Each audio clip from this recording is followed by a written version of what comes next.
Good morning guys, busy day today.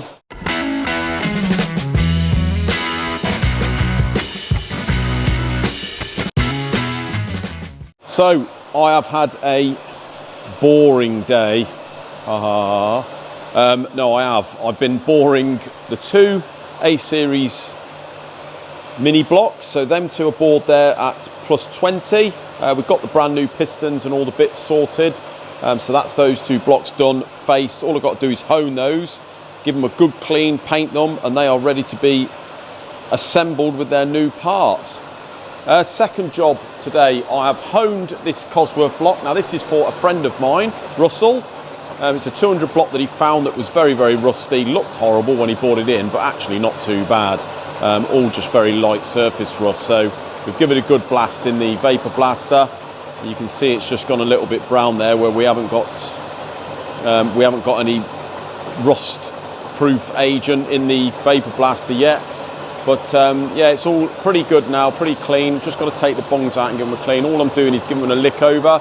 You can see this thing has been long studied before, so providing you don't take too much off the top, then you don't have to start counter boring these holes again. But this one's fine. It's about 8 thou I've had to take off this, so I just have to pre-warn Russell of when he does a dummy build that he may have to take some off the top of the pistons. We've got a couple of marks around this area, a couple of scratches, look, and where it's been dragged around on the face, but that's nearly clean. Still on the subject of Cosworths, this is the very nice RS500 block we've got upside down here, and what I'm doing, or what I've done, is put the oil jets, machine for the oil jets in the base of the block. So you can see that I've done them all on the right hand side here. The reason for that is the bottom of the pistons, the standard Marler pistons, has got a cutout on the right hand side for oil jets anyway, because I think they are designed for the later Escort Cosworths which have got oil jets in. So that's where we put them. So all I do is counterbore 16mm, which is the size of the base of the oil jet we use, the BMW oil jet, and then we drill and tap M8x1 in there. So you can see I've had to Dremel a little bit out of the baffle plate there just to give us some clearance. But basically what I do, guys, is I center up in the middle of the oil way, which is that one there, and I bring it forward 2mm, so it's right on the front edge of the main oil gallery. And then what I do is go off each of these hole centers and move over 30mm, and that's where I do them. So you can see that's done now. I've got to whip this over, do my 6 long studs machining. We've got to bore it to 0.5, face it, and then that block is all pretty much done, guys. But I've got another 2 blocks coming in at the weekend from David Pritchard. He's got to, he wants the oil jets doing for that, for the BMW ones, and also 6 long studs in each. So going to be pretty busy there. The ingenium engine, guys, I lied to you actually in the last video. I said all I had to do when it was on the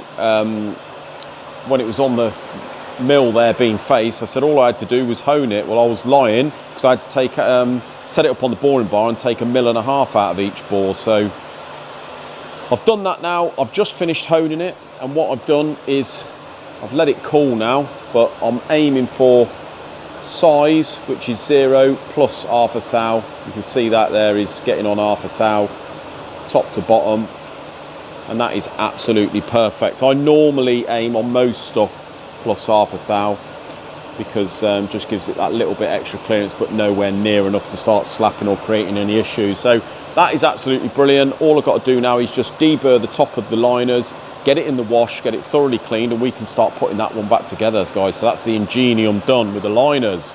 Good old conversion. Here we've got a little Peugeot 206 GTI. We've got a new set of pistons here. Obviously the crank we've had to check. We're going to have to put the pistons on the rods, and the block is down here being bored. Now this is for Ben at Freddie Sanders, a little car that he bought to do himself. Had an oil burning issue, I think. It was bored once, but we're going to bore it again because he's not convinced that it's worked. So yeah, we've got new pistons for that one, guys. We'll get that one bored. The BMW, we're hoping to see the pistons for this M3 E30 in about 2 days' time.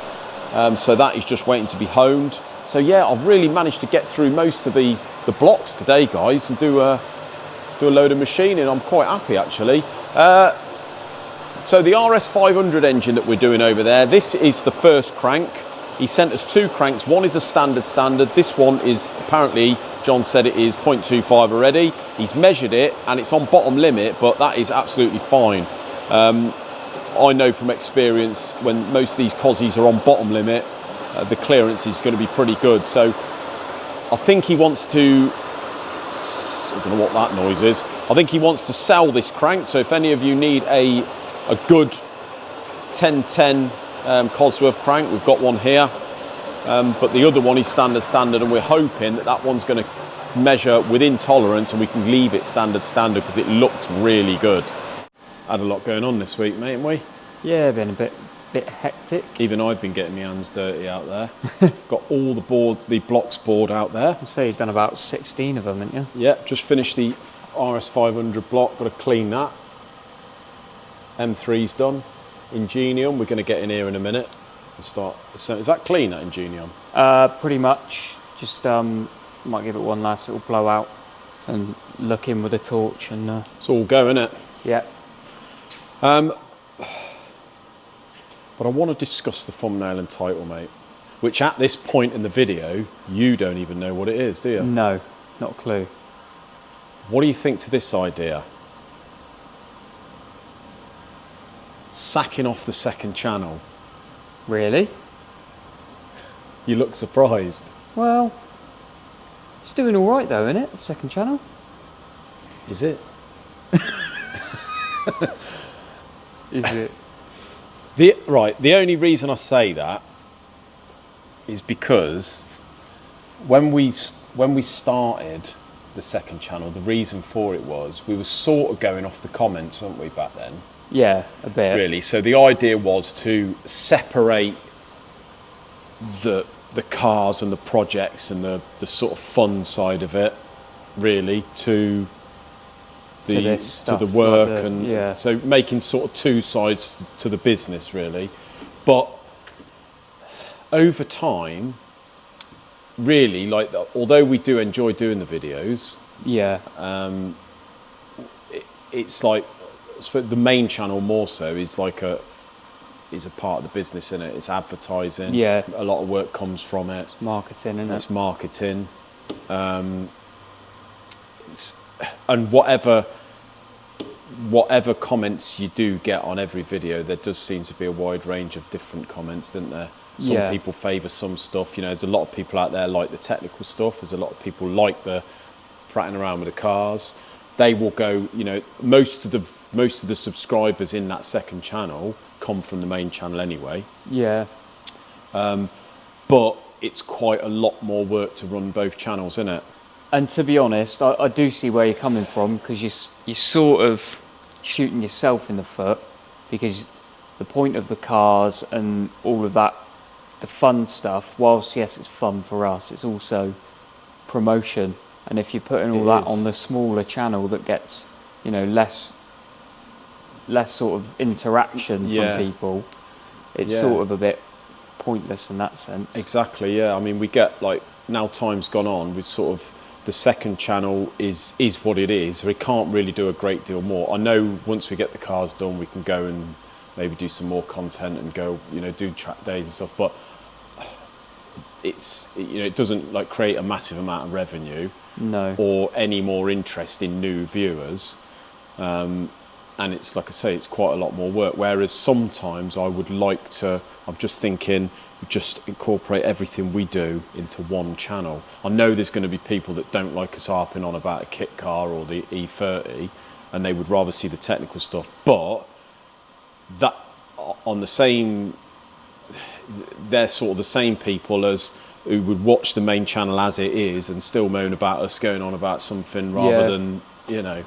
So it's well, like, at the end of the day, it's the evolution of the business, isn't it? Like, it is really, yeah. Whether it's on the main or the second channel, it just seems here. A little bit like the main channel is, if we're not going on about other stuff and bringing in, like you say, the kit cars and the track days and this, that, and the other.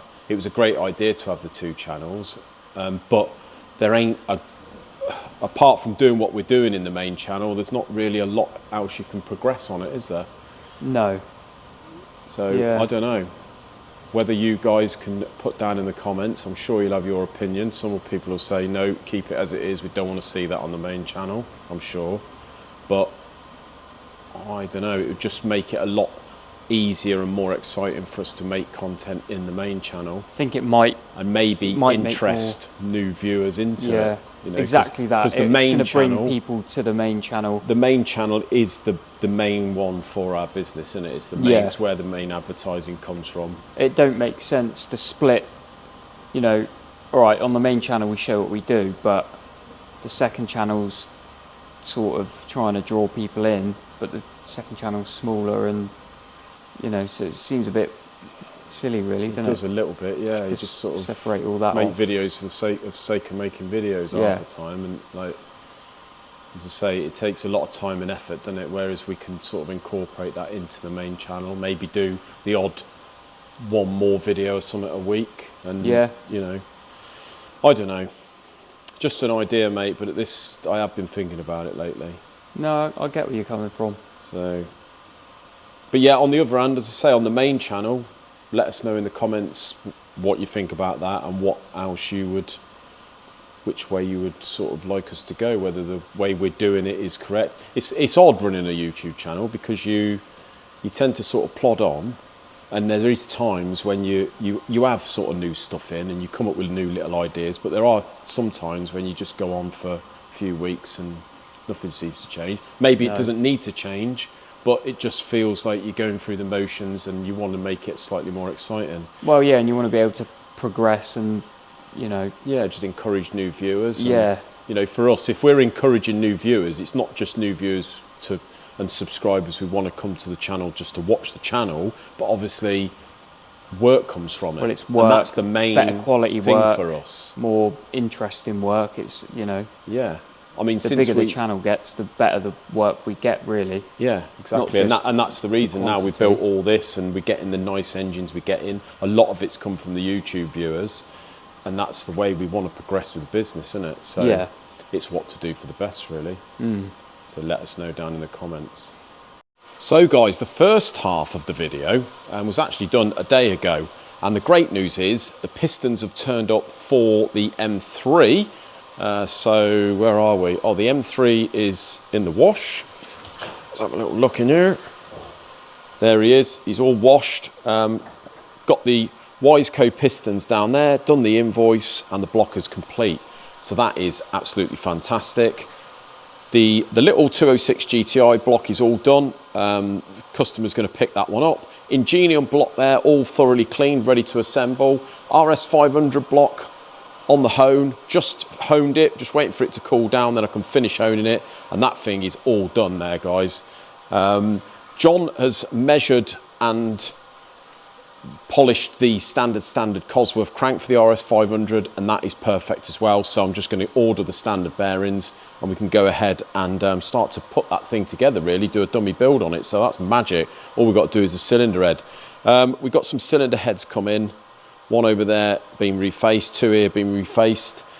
So yeah, John and Isaac are plodding on with the heads.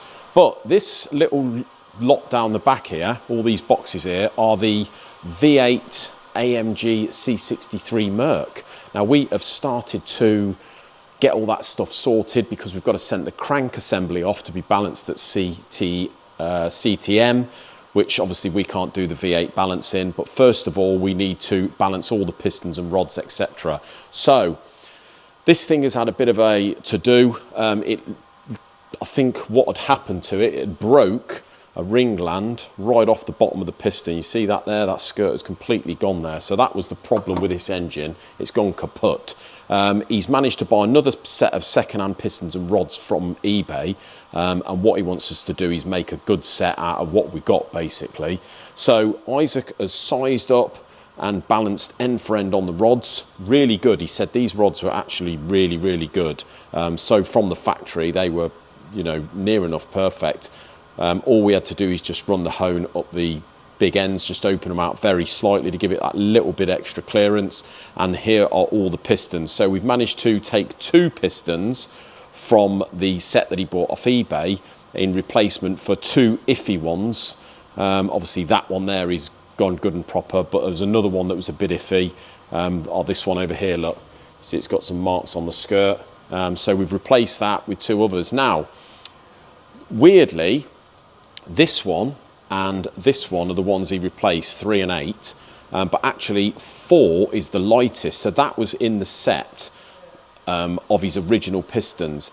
And believe it or not, from the lightest to the heaviest is 11 grams difference on the piston assembly, which is, that baffles me really, because you would have thought, being what it is, that maybe they would have took more time to balance them all, but maybe not. So what we've had to do, guys, is we took the lightest one, which is with this whole assembly here, 477 grams, and the heaviest is 488. So what we've done is we've had to remove, we put the piston in the lathe, obviously with no rings, and we've basically turned the base of the piston out all here until we get down. Now fortunately we don't have to go, there is 2 big lugs here, which is good. We don't want to go too thin on there, so we start affecting the strength of the piston where the pin goes, but it's just enough to get, you know, you can take those lugs off there, and it's about 10 grams, believe it or not. So we've done those 4. I'm just on number 5 now.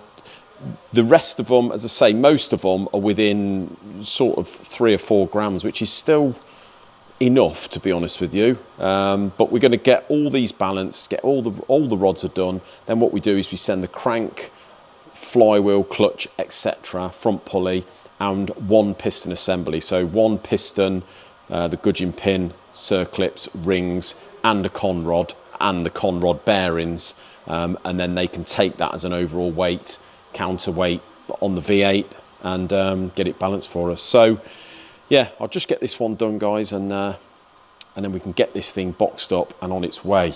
Well, once again, guys, thanks very much for watching. Like I say, about the title and the thumbnail today, please put down in the comments what you suggest we should do. Be a big help. And if you haven't already, subscribe to the channel and hit the like button, etc. And we will see you in another video. Cheers, guys.